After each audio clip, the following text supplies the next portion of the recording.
Hi, I'm Rev Myron. I'm a minister through Pathways of Light, and I've been a Course in Miracles student for 40 years.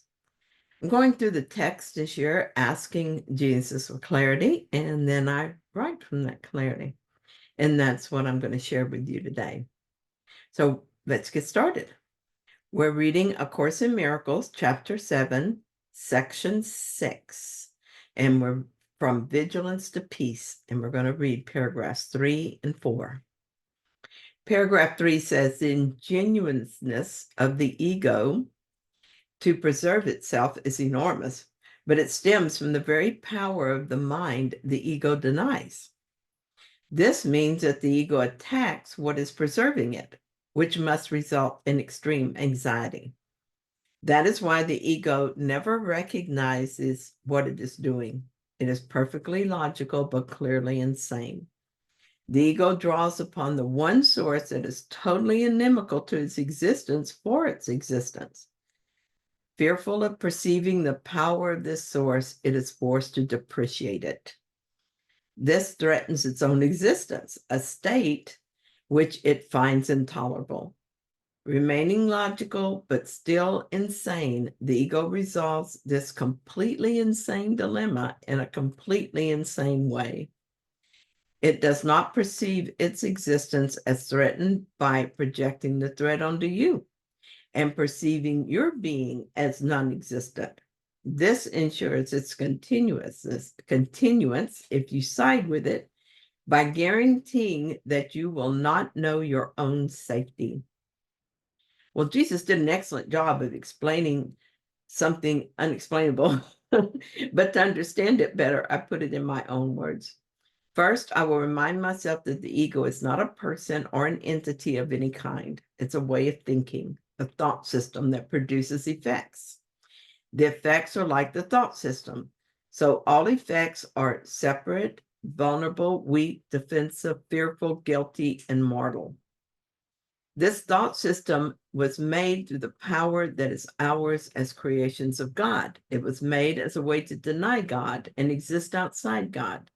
So for the ego to continue to exist, it must depend on the power that it is trying to deny. This causes extreme anxiety within the thought system. I can understand this. In fact, I wonder how we tolerate it. The ego has a plan for dealing with this impossible situation. It simply denies it. It refuses to see what is happening. And rather than perceiving itself as threatened, it projects onto us and sees us as non-existent. So the ego is a thought system made up by us, but in order for this to work, the ego must see us as made up instead of it as made up. Is this really what I believe in? Apparently. It makes logical sense in a way, but as Jesus says, it is insane thinking. It reminds me of an ex-husband who was a paranoid schizophrenic. His brain didn't work right and showed him things that didn't exist. His defense was to project the insanity onto the world. So instead of seeing himself as insane, he saw everyone else as insane. It seemed to him that all those insane people were out to get him because they kept saying there was something wrong with him. This seems a lot like what the ego is doing, and I see it played out all the time. It is usually subtler than it was in Charlie's case. Or maybe that's because most people are in agreement with its insanity, so it looks normal to us. For a long time, when I became upset about something, my first response was often to blame it on someone else. For instance, here's something that happened while I was still working. One year, the pay structure at work changed. As a result, I made less money that year than the year before. I was fearful, and I blamed the new pay structure at work and, of course, my boss who implemented it. Then I saw what I was doing, recognized it for the typical insane logic of ego, and asked for correction. If I make less money, it is a reflection of my belief in loss, and everything that occurs to me, what I believe in, is my responsibility. But the ego will always project what is intolerable to it onto us. In this way, it can perceive us as weak instead of it. And when we identify with the ego, we do the same thing. We project what we find intolerable onto others. It's a good plan for ego. It defends itself, and at the same time, it keeps the separation idea in place by keeping attack and defense in place. I cannot afford to be one with my brother if I need him as a place on which to project my fears. If I continue to side with the ego, to believe I'm protecting myself through projection, to believe I'm weak and vulnerable, and to ensure I never learn differently by believing that I need to hide from God, I am virtually guaranteeing I will never know my safety. The way out of this dilemma is to ignore the apparent threats and defenses my ego would have me use against them and accept that I am saved from my insanity. I'm asked to come out of hiding, to stand before God, stripped of my defenses, and to trust that I am loved, and to trust that I am not what I made of myself when I made the ego, and that nothing ever really happened anyway. At first glance, that seems kind of iffy and pretty scary, but actually, if I take the first step and disregard appearances, everything else follows logically and easily. I'm learning through doing this that I am not the ego. The truth is, I can only dream of being endangered. I am safe. I am safe and strong, and I am loved.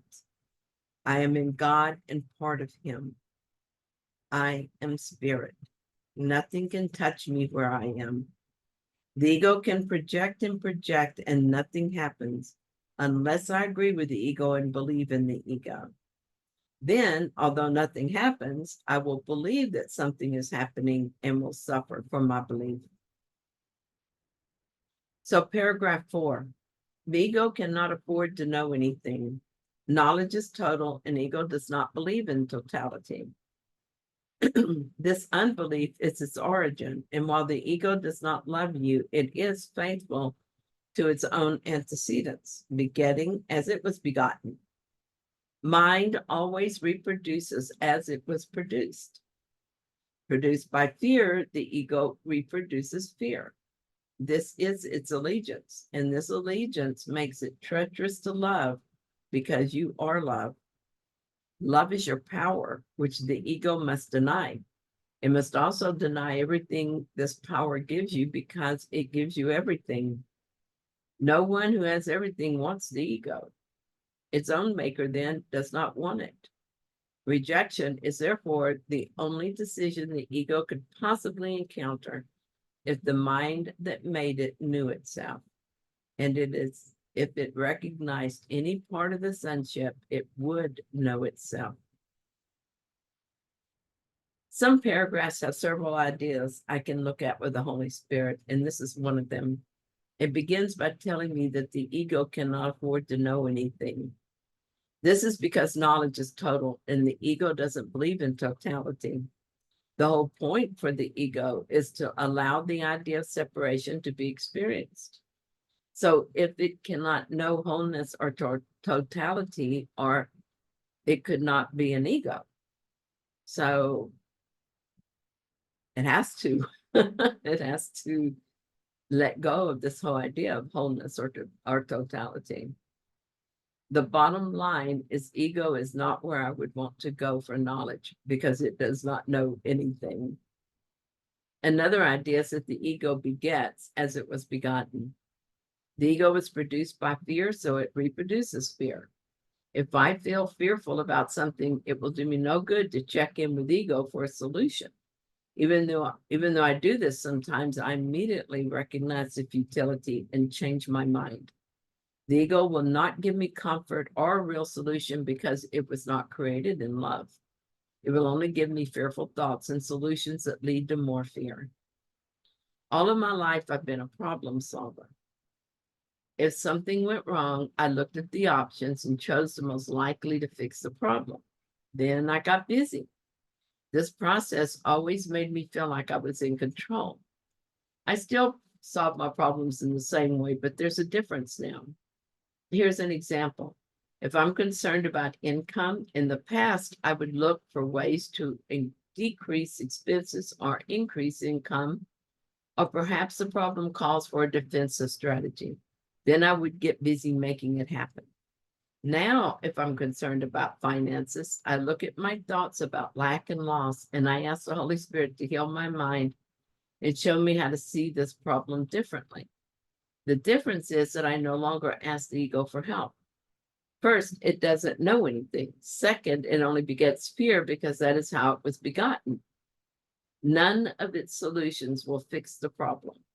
Using the ego will sometimes change the form of the problem, but no healing has transpired, so the problem will reoccur, and I will be left with more fear than ever. The ego is against me always because it cannot afford to be for me. The ego is made from fear, and I am created in love. There's no common ground between the two. Fear cannot act in love, and love has no use for fear. I have no use for the ego as myself, as love. Love is whole, complete, and safe. What use would I have for ego if I remembered who I was? My very being is threatened to my ego's existence. For its own preservation, it must strive to keep me from knowing myself. This is our purpose now, to accept that we are spirit. I do this in two ways. First, I learned to recognize ego thinking so I could forgive it. I looked at it with the Holy Spirit and let him correct it. Second, I remind myself that I'm spirit. I'm always spirit, even when I forget and slip into ego thinking.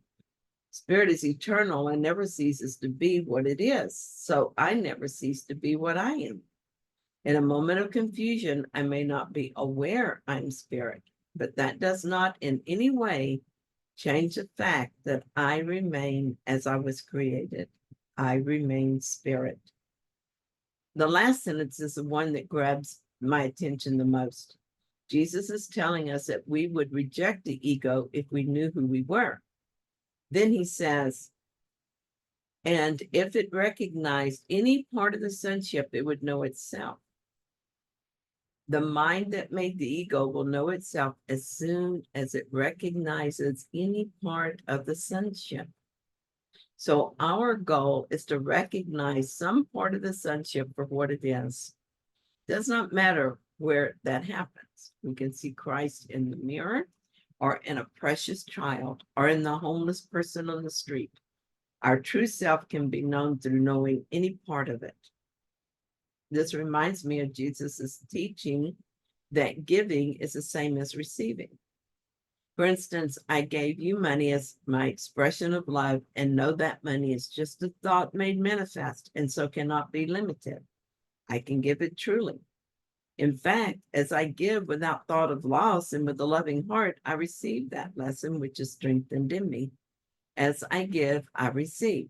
That is the truth in every circumstance. If I give love, I receive love, and love takes many forms.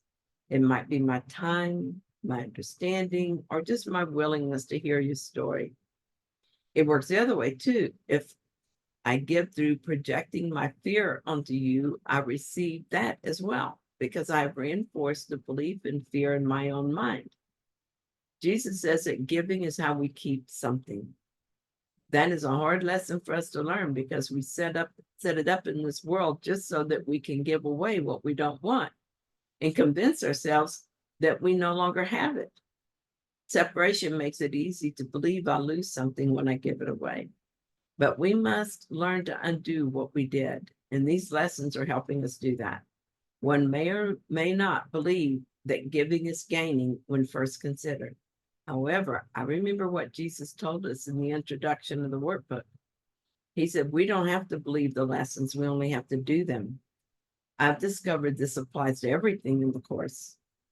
Having done so, I can testify that this works as he promised. I do understand that giving is how I keep something. I know this is true because I've proven it to myself.